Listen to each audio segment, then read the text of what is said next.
नमस्कार प्यारे साथियों, मैं विशाल गौतम मोन्टू सरकारी नौकरी चैनल पर आपका पुनः स्वागत करता हूं। कल हमने पुर्तगालियों के आगमन के बारे में जाना, जिसमें प्रकार हमने जाना कि किस प्रकार वास्को डी गामा भारत आता है और किस प्रकार वो काली मिर्च का व्यापार करने के तौर पर अपने भारत में नए रास्ते की खोज करता है। भारत की खोज नहीं कह सकते इसे, भारत में नए रास्ते की खोज करता है, जिसके द्वारा वह पहले सूरत आता है, जिसका अब्दुल मानिक के द्वारा उसका मार्गदर्शन किया जाता है। सूरत के द्वारा फिर कालीकट पहुंचता है, जहां पर उसका जमीन के द्वारा उसका स्वागत किया जाता है। और अगर बात करें उसके किस जहाज से आता है, तो उस जहाज का नाम क्या था? हेक्टर नामक जो हेक्टर था, उस जहाज का नाम था। तो बात करें अगर उसने किस प्रकार कितने दिनों के उस पर निकला, वो मतलब कितने दिन के यात्रा पर निकला, तो अगर बात करें तो फ्रांस से निकलता है, पुर्तगाल से निकलता है और भारत में लगभग 90 दिनों तक पहुंचता है। लगभग 90 दिनों तक पहुंचता है। इसका भारत तक पहुंचने का काम करेगा 90 दिनों तक। लगभग कितनी दूरी तय करता है? 25,000 किलोमीटर की दूरी, 2500 किलोमीटर की दूरी तय करता है। उसी के दौरान हमने जाना कि किस प्रकार उसके द्वारा भारत में पहला गवर्नर बनकर उन्होंने जो आदिल अलबुर्ग के द्वारा जो वास्तविक जो उसके द्वितीय गवर्नर बन के आते हैं, और उन्हीं के द्वारा उसको पुर्तगालियों के वास्तविक गवर्नर के रूप में जाना जाता है। वास्तविक गवर्नर के रूप में किसे जाना जाता है? अलबुर्ग के द्वारा। अगर हम पिछली क्लास का रिवीजन तौर पर हमें इसे रिपीट कर रहे हैं, उसी में अगर आप जान सकते हैं, तो आगे हम जानेंगे कि किस प्रकार जो है पुर्तगालियों के द्वारा अगर देखें जो कुछ टॉपिक छूट गए थे, तो लगभग 1661 में पुर्तगालियों द्वारा रानी कैथरीन जो पुर्तगाली की रानी है, पुर्तगाली की रानी कैथरीन जो तथा अंग्रेजों के चार्ल्स द्वितीय, रानी कैथरीन पुर्तगाली जो रानी है, पुर्तगाली रानी कैथरीन तथा अंग्रेजों चार्ल्स द्वितीय जो विवाह में पुर्तगालियों ने मुंबई को दान कर दिया। अंग्रेजों के विवाह जो अंग्रेज जो है चार्ल्स द्वितीय के विवाह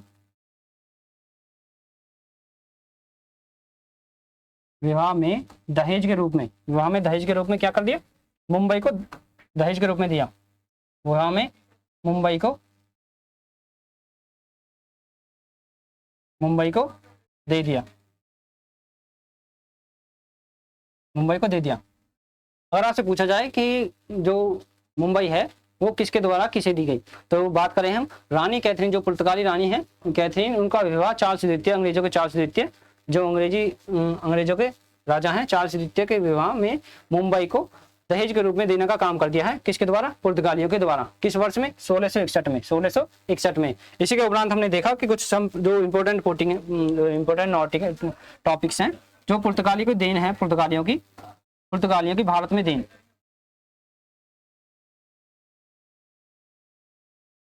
पुर्तगाली क्या भारत में दे के गए, या उनके द्वारा छोड़े गए प्रभाव क्या क्या हैं। तो अगर बात करें हम, अगर आप आज भी जाकर देखेंगे गोवा में, तो वहां पर बहुत सारे ऐसे हैं जो ईसाई संप्रदाय से जुड़े हुए लोग हैं। तो उनका महत्वपूर्ण काम क्या था कि व्यापार करना और अपने धर्म का प्रचार करना, यानी ईसाई धर्म का प्रचार करना। उनका सब जो महत्वपूर्ण उद्देश्य था पुर्तगालियों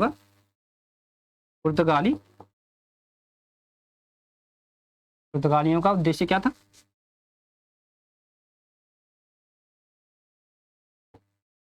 पुर्तगालियों का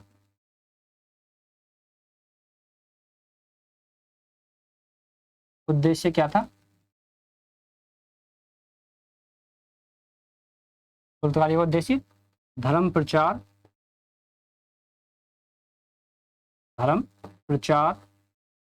एवं व्यापार करना। धर्म प्रचार व व्यापार करना, उनके द्वारा धर्म प्रचार और व्यापार करना। उसी के द्वारा और क्या है, और क्या क्या चीज हैं जो उनके द्वारा भारत में पुर्तगालियों के द्वारा उनके प्रभाव छूटे हुए हैं। उद्देश्य एवं प्रभाव। तो उनके द्वारा देखेंगे जो प्रिंटिंग प्रेस है, पुर्तगालियों के द्वारा प्रिंटिंग प्रेस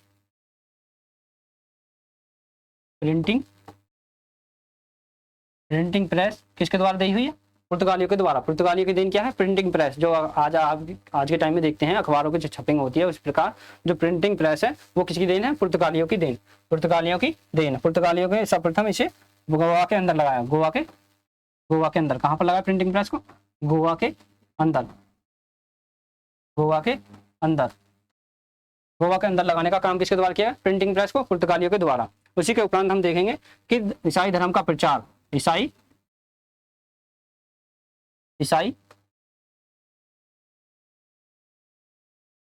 धर्म का प्रचार,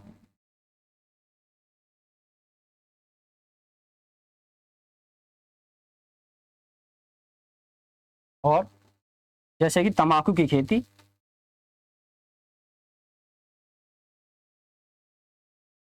तंबाकू की खेती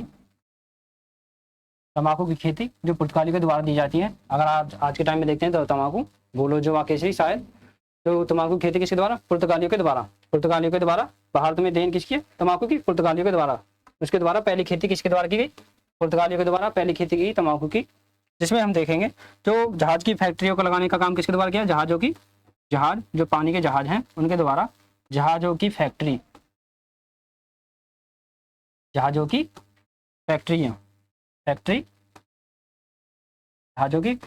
फैक्ट्री पुर्तगालियों द्वारा लगाई गई।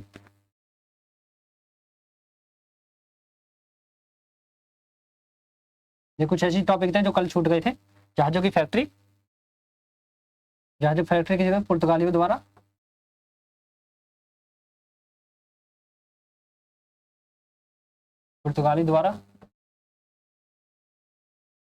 पुर्तगाली द्वारा पहले जहाजों की फैक्ट्री किसके द्वारा? पुर्तगाली के द्वारा। अल्ब्रुक का मुल्क अगर बात करें, जो अल्ब्रुक था, जो जिसने आदिल शाह से गोवा छीना, तो उसी का जो अल्ब्रुक का है, अल्ब्रुक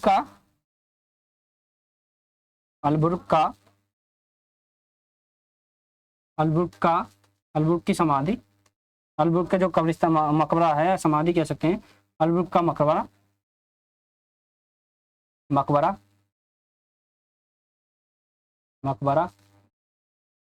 कहाँ पर है? गोवा में। अल्ब्रुक का मकबरा कहाँ पर है? गोवा में। अल्ब्रुक का मकबरा कहाँ पर है? गोवा में। तो इसी के दौरान जो गाथिक कला है वो किसकी देन है? गाथिक कला, जो आर्ट है, आर्ट ऑफ गाथिक, जो किसके द्वारा है? पुर्तगालियों के द्वारा। पुर्तगालियों की देन क्या है? गौथिक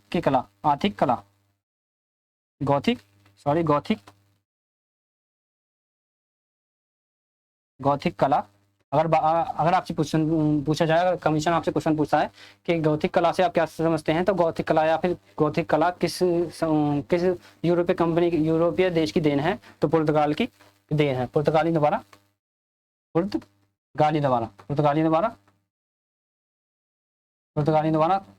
की देन है क्या? गौथिक कला किसके द्वारा? पुर्तगालियों। अगर बात करें कि पतन और कारण, जो पतन है किस प्रकार इनका समाप्ति को, जो इनका मतलब साम्राज्य नहीं फैल सका सही तरीके से, तो वो क्या कारण थे, क्या कारण थे जो जिनके द्वारा ये नहीं फैल सका, इतना फैला फूला नहीं हो सकता। तो इसी के बारे में हम जानेंगे। जो पुर्तगाली को भारतीयों में धर्म परिवर्तन, इनके कारण जो है पुर्तगालियों का पतन, पुर्तगालियों के पतन का कारण क्या था? पुर्तगाली को पतन का कारण था कि उनके धर्म का प्रचार सही तरीके से नहीं हो पाया।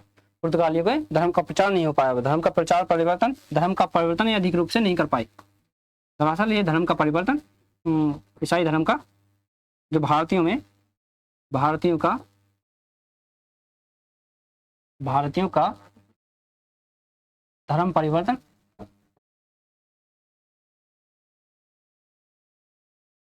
परिवर्तन कराने में असमर्थ,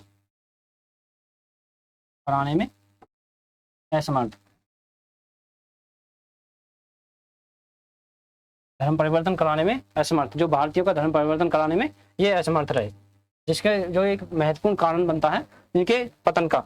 जो इसी के दौरान हम देखेंगे डचों का आगमन, जो पुर्तगाली को मेन मुद्दा है, डचों के आगमन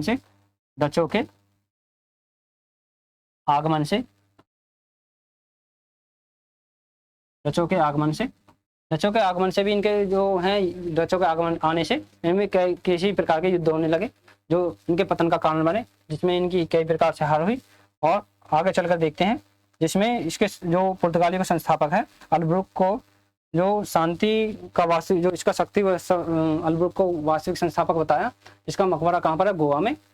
इसी को एक बार रिवीजन के तौर पर देख लेते हैं।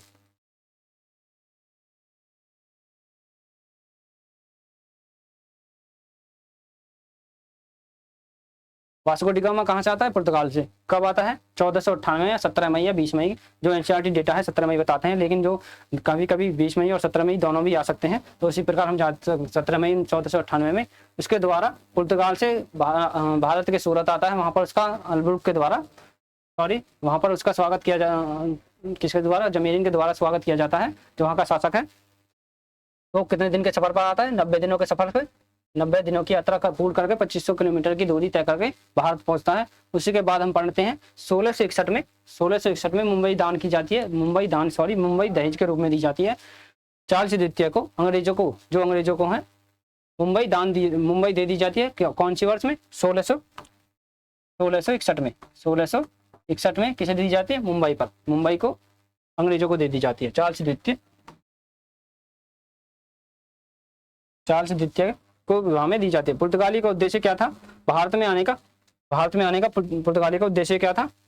भारत में आने का उद्देश्य धर्म प्रचार करना, व्यापार करना और व्यापार करना। भारत से अच्छे जो कच्चा माल है या फिर मसाले के तौर पर वो भारत से ले जाते हैं और अच्छे मुनाफे के तौर पर अनेक विदेशों में बेचने का काम करते हैं। प्रिंटिंग प्रेस जो भारत में देने की काम है, प्रिंटिंग प्रेस का देन। तो प्रिंटिंग प्रेस किसकी? पुर्तगाली के देन। ईसाई धर्म का प्रचार करना। तंबाकू की खेती भी पुर्तगाली के द्वारा ही देन है। जो सर्वप्रथम तंबाकू की जो खेती है ये पुर्तगाली के द्वारा। जहाजों की फैक्ट्री लगाने का काम किसके द्वारा किया? पुर्तगालियों के द्वारा। अलब्रुक का मकबरा अगर बात करें, अलब्रुक जो द्वितीय संस्थापक है, वास्तविक संस्थापक के रूप में किसे जाना जाता है? अलब्रुक को ही। तो इसका मकबरा कहाँ पर है? गोवा में। गौथिक कला जो है किसके द्वारा? पुर्तगालियों की देन है। गौथिक कला पुर्तगालियों की देन है।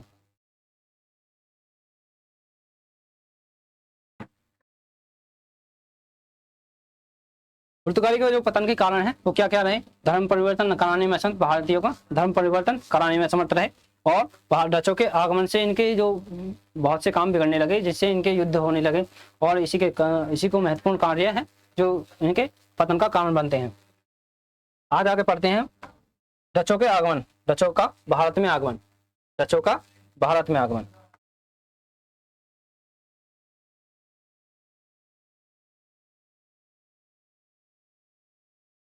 डचों का भारत आगमन।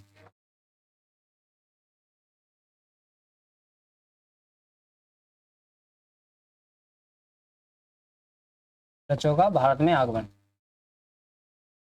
वो किस प्रकार भारत में आते हैं? डच जो हैं वो नीदरलैंड डच कहाँ से हैं? दरअसल बात करें जो नीदरलैंड है, डचों का जो स्थान कहाँ है? डचों का नीदरलैंड।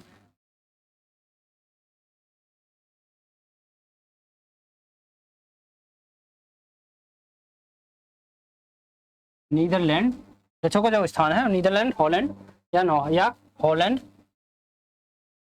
नीदरलैंड या हॉलैंड, ऑब्लिक या हॉलैंड के व्यक्ति थे। के व्यक्तियों को डच कहा गया। नीदरलैंड के व्यक्तियों को डच कहा गया, कहा जाता है। डच कहा जाता है। और इसके उपरांत जो डचों की जो पहली फैक्ट्री भारत में कहाँ लगती है? डचों की पहली फैक्ट्री। इसी के बारे में मोटा तौर पर जो हमारे प्रेक्षक दृष्टि से महत्वपूर्ण है, उसी के तौर पर हम मोटा जो क्रीमी लेयर है उसके उपरांत ही हम इसमें पढ़ने का काम करेंगे। जो डचों की पहली फैक्ट्री है वो कहाँ पर है? आंध्र प्रदेश में द्वारा लगाई जाती है। आंध्र प्रदेश में लगाने का काम करेंगे। आंध्र प्रदेश में पहली फैक्ट्री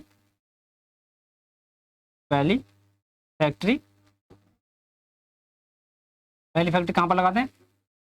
आंध्र प्रदेश में। आंध्र प्रदेश में कहाँ पर? मूसलीपट्टनम है।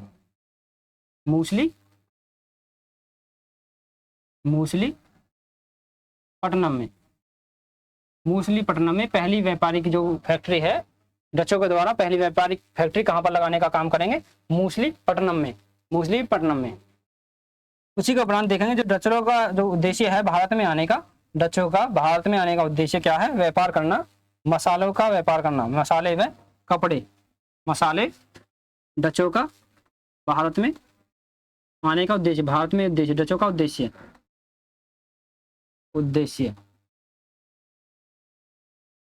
डचों का उद्देश्य क्या था भारत में आने का?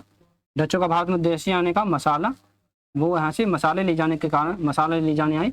मसाले जो भारत के मसाले हैं वो विश्व विख्यात हैं। भारत में अगर बात करें विश्व में मसाले की जो सर्वप्रथम देन है वो कौन है? भारत के द्वारा ही मसाले को दिया गया है। सर्वप्रथम भारत को मसालों के लिए ही जाना जाता है। इसी के तौर पर इसे चिड़िया, भारत की सोने की चिड़िया मसाले के तौर पर, क्योंकि ये बहुत, अगर बाहर जाकर देशों में देखते हैं तो इनकी कीमत बहुत ही सोने से भी उपलब्ध थी, सोने से भी ज़्यादा थी बाहर देशों में। जब तो यहाँ पर व्यापारी जो है यूरोपीय देश नागरिक आते हैं और भारत से मसाले लेकर जाते हैं और अपने देशों में या अन्य देशों में उन्हें 60 गुना मुनाफे पर तक बेच देते, जो उस टाइम पर वास्को डी गामा के द्वारा बेचे गए 60 गुना मुनाफे पर। यहाँ से कच्चा जो यहाँ पर जो काफी हद तक काफी सस्ते प्रोडक्ट थे, यानी जो कच्चा माल था वो यहाँ पर काफी सस्ता था और देशों के मुकाबले। मसाले जो इसका डचों का उद्देश्य क्या था? मसाले ले जाना, मसाले व कपड़ा यानी कच्चा माल जो यहाँ से उठाते थे, कपड़ों का लिए जो कच्चे कपड़े उठाते थे वो कपड़े का यहाँ व्यापार करना, कपड़े का व्यापार। वो अपने यहाँ से कपड़े लाते थे, जैसे कि मान लो वहाँ के जो यूरोपीय देशों के जो वस्त्र हैं उनको यहाँ पर लाकर बेचते और यहाँ से जो वस्त्र हैं या उनके कपड़े हैं उनके द्वारा व्यापार करने का काम करते। उसके दौरान देखेंगे हम डचों ने भारत में कपड़ों का व्यापार, कपड़ों का आयात निर्यात। डचों ने भारत में कपड़ों के आयात निर्यात रूप में प्रयोग किया। कपड़ों का प्रयोग किस प्रकार किया? आयात और निर्यात में। डचों ने कपड़ों का व्यापार,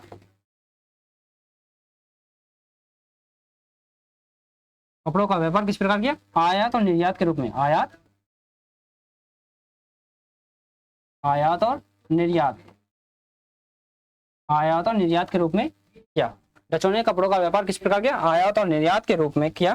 जो डचों द्वारा भारत में स्थापित की गई फैक्ट्री थी, डचों द्वारा अगर बात करें डचों ने क्या कौन सी फैक्ट्री लगाने का भारत में काम किया गया है, उसके अंतर्गत देखेंगे हम कौन सी कंपनी है जो डचों के द्वारा लगाई गई, डचों के द्वारा लगाई गई फैक्ट्री, डचों के द्वारा लगाई गई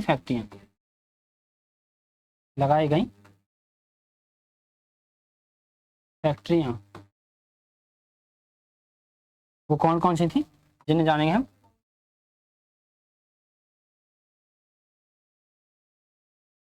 डचों के द्वारा लगाई गई फैक्ट्री, पहले बात करें सूरत, जो सूरत में है एक जो कंपनियां हैं वो कहाँ पर है? सूरत,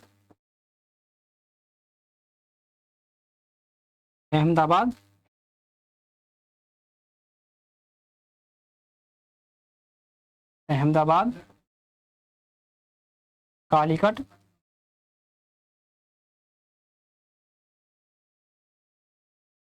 कोचीन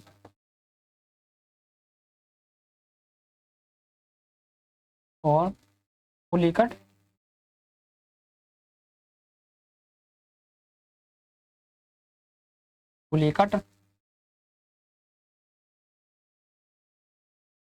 चिनसुरा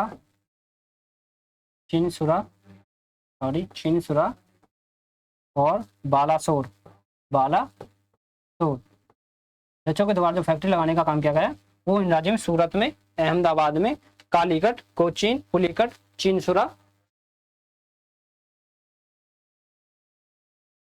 चिनसुरा और बालासोर में फैक्ट्री लगाने का काम किया गया। किसके द्वारा? डचों के द्वारा जो फैक्ट्री लगाई गई कहाँ पर? सूरत, अहमदाबाद, कालीकट, कोची और पुलिकट, चिनसुरा और बालासोर में, इनके द्वारा फैक्ट्री लगाने का काम किया है। आगे देखिए, इसी के उपरांत जो डचों द्वारा कार्य किए गए हैं भारत में, डचों के द्वारा भारत में काम किए गए डचों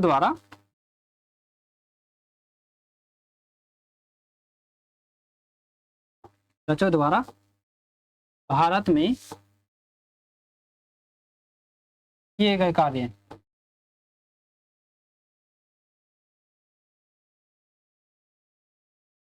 किए गए कार्य, वो क्या क्या कार्य थे, वो क्या क्या कार्य थे जो डचों के द्वारा किए गए। श्रीलंका से इलायची का व्यापार,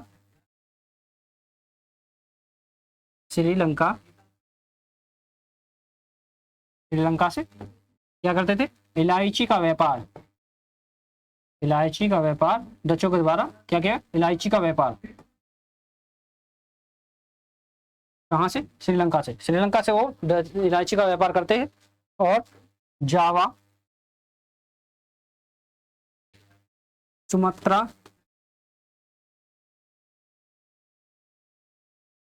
जो इंडोनेशिया के द्वीप हैं। सुमात्रा जो इंडोनेशिया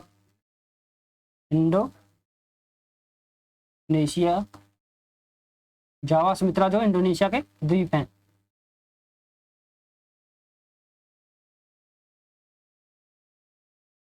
इंडोनेशिया के द्वीप हैं।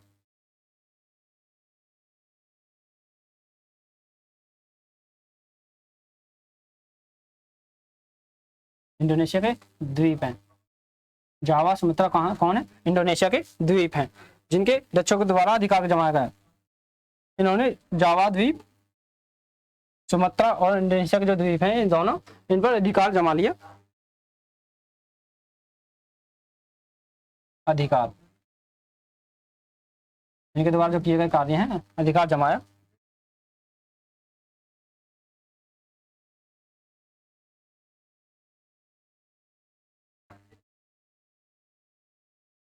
डचों के द्वारा किए गए कार्य, वो क्या क्या कार्य थे, सॉरी भारत में नहीं,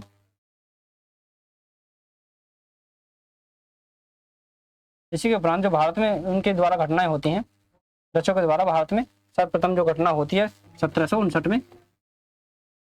1759 में जो कौन सा युद्ध है, वेदरा का युद्ध। वेदरा युद्ध होता है किस किस के बीच, जो डचों के द्वारा 1759 में वेदरा का युद्ध किसके द्वारा, डचों के द्वारा। इसमें जानेंगे जो वेदरा के युद्ध में के दौरान जो घटित घटनाएं हैं, वेदरा के युद्ध का अंग्रेजों द्वारा, जो अंग्रेजों को वेदरा की किस किस के, अंग्रेजों, डच वर्सेस अंग्रेज, डच वर्सेस अंग्रेजों के द्वारा, डच वर्सेस अंग्रेजों के द्वारा वेदरा का युद्ध किसके बीच हुआ, डच और अंग्रेजों के बीच। जिसमें हम देखेंगे वेदरा का जो युद्ध है, वेदरा का युद्ध, वेदरा का युद्ध जो अंग्रेजों के द्वारा, जिसका नेतृत्व किसके द्वारा, क्लाइव के द्वारा। इसका नेतृत्व किसके द्वारा किया गया, नेतृत्व क्लाइव के द्वारा। इसका अंग्रेजों के द्वारा, जो अंग्रेजों की तरफ से नेतृत्व कौन करता है, रॉबर्ट क्लाइव के द्वारा इसका नेतृत्व किया जाता है, जो मीर जाफर के साथ हुआ, जो डचों और मीर जाफर के साथ हुआ, अंग्रेजों और मीर जाफर अंग्रेजों और मीर जाफर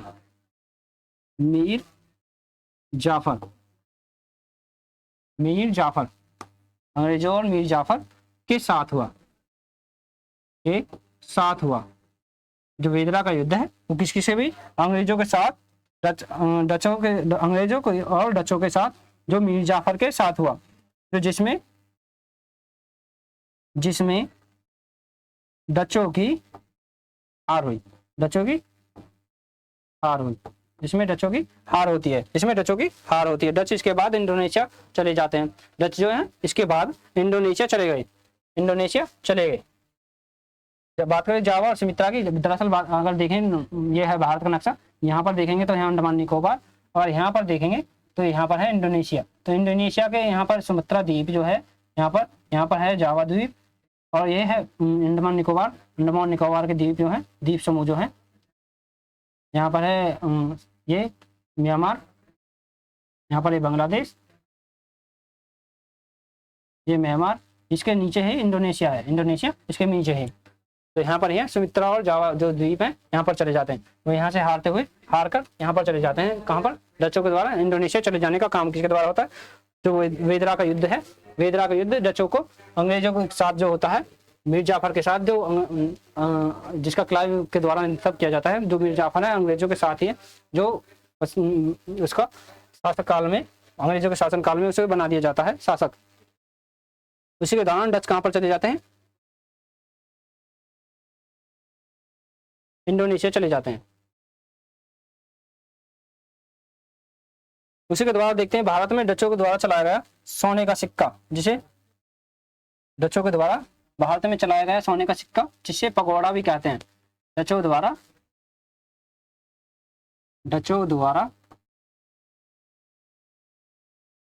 भारत में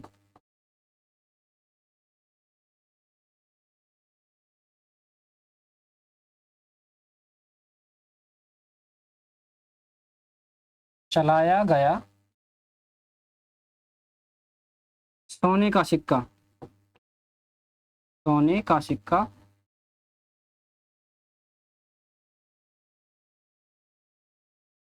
जिसे पैगोड़ा,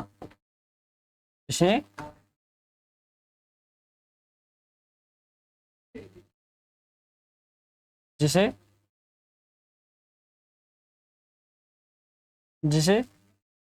पगोड़ा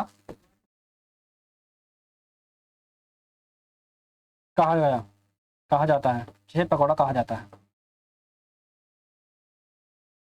जिसे पगोड़ा कहा जाता है। अगर इसी में नोट करें, नोट करने वाले तथ्य देखें। पुर्तगालियों की जो शक्ति है, पुर्तगालियों की शक्तियों का भारत में वास्तविक जो संस्थापक रहा वो अलबुर्ग था। पुर्तगालियों की शक्तियों का वास्तविक संस्थापक कौन था? शक्तियों का वास्तविक संस्थापक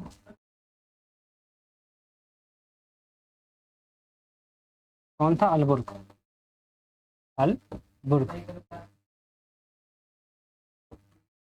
था। इसी के उपरांत देखेंगे जो नोट है एक और, जो भारत के अलावा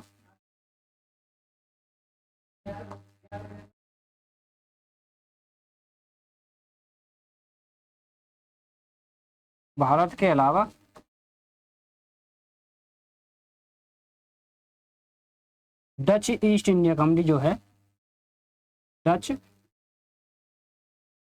ईस्ट इंडिया कंपनी की शुरुआत, Dutch east India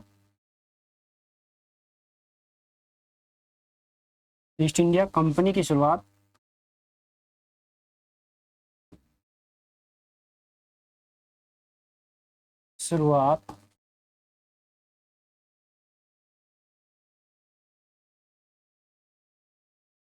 Dutch east India company की शुरुआत 1602 में हाउटमैन में। कहां पर हुई? हाउटमैन में। 1602 में कहां पर हुई?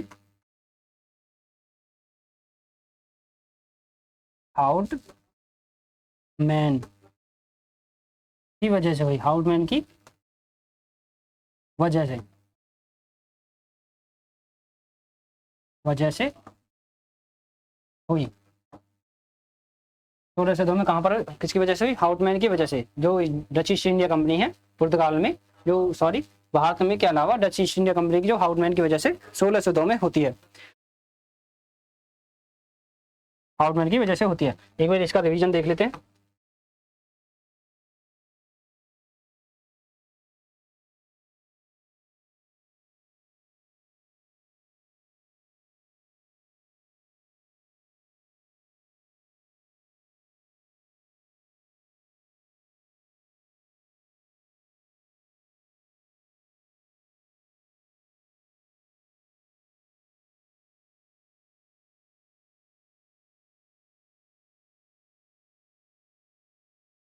पुर्तगाली के बाद भारत में आने का किसके द्वारा किया जाता है? डचों के द्वारा। डचों जो नीदरलैंड या हाउटमैन के व्यक्ति को कहा जाता है, डच किसको कहा जाता है? हाउटमैन या नीदरलैंड के व्यक्तियों को कहा जाता है। इनकी द्वारा जो पहली फैक्ट्री है वो कहाँ पर लगाई जाती है? आंध्र प्रदेश में मूसलीपट्टनम में। डचों का उद्देश्य क्या था? डचों का उद्देश्य था कि वो भारत में कपड़ों का और मसाले, भारत से मसाले और कपड़ों का व्यापार करता था। डचों का उद्देश्य क्या था? भारत में मसाले और कपड़ों का व्यापार, कपड़ों का डचों के द्वारा आयात निर्यात किया जाता था। जो डच थे अपने यहाँ से कपड़े लाते थे और उन्हें यहाँ पर व्यापार करते थे उनका, और उसी के दौरान यहाँ से मसाले लेकर या यहाँ पर श्रीलंका से इलायची लेकर उनका आयात निर्यात के द्वारा व्यापार करने का काम करते थे डचों के द्वारा। इसी के द्वारा उन्होंने कई सारी फैक्ट्रियां लगाई, जो भारत में कई सारी फैक्ट्रियां लगाने काम किया, जो कहाँ कहाँ पर थी? सूरत में थी, अहमदाबाद में थी, और कालीकट, कोच्चि और पुलिकट और चिंसुरा और बालासोर में लगाने का काम किया गया। डचों के द्वारा जो किए गए कार्य हैं वो क्या है? श्रीलंका से वो इलायची का व्यापार करते थे। श्रीलंका से इलायची का व्यापार, अगर आपसे पूछा जाए कि डच इलायची का व्यापार कहाँ से करते थे, तो आप बताएंगे आसानी से कि डच इलायची का व्यापार श्रीलंका से करते थे। अगर बात करें कि डच जो है वो वेदरा के युद्ध के बाद जो कहाँ पर चले गए, तो आप बताएंगे जो वेदरा का युद्ध है उसके बाद इंडोनेशिया चले जाते हैं, जहाँ पर उनका द्वीप जावा और सुमित्रा के पर अधिकार जमा रखा है उन्होंने, वहां पर चले जाने का काम करेंगे। वेदरा का युद्ध बात करें किसके द्वारा हुआ? डचों और अंग्रेजों के बीच हुआ, जिसमें डचों की हार हुई। इसी हार के उपरांत ये कहाँ पर चले जाते हैं? इंडोनेशिया चले जाते हैं। अगर बात करें डचों द्वारा चलाया गया सोने का सिक्का, जिसे पैगोडा कहा जाता है, बहुत मोस्ट इंपोर्टेंट। अगर बात करें कि डचों द्वारा चलाने जाने वाला पहला सोने का सिक्का क्या था, तो उसे क्या कहा जाता है? पैगोडा। पुर्तगालियों की शक्ति का जो वास्तविक संस्थापक किसे? अल्बुर्को। आप लोगों को कई बार बता चुका हूँ। जो नाना दी कोनो था, जो 1930 के लगभग में गोवा को कोच्चि से गोवा में रूपांतरित कर देता है। उसका संस्थापक जो है नोना दी कोनो के द्वारा। भारत के अलावा डच ईस्ट इंडिया कंपनी की शुरुआत 1602 में हाउटमैन की वजह से हुई। 1602 में हाउटमैन की वजह से हुई। आज के लिए बस इतना ही। छोटी छोटी क्लास में अगले मिलते हैं आगे क्लास में। धन्यवाद, बहुत बहुत धन्यवाद। अगर आपको क्लास अच्छी लगी तो आप बताइए किस प्रकार, अगर कोई कमी रह गई हो तो उसे भी बताएं। धन्यवाद।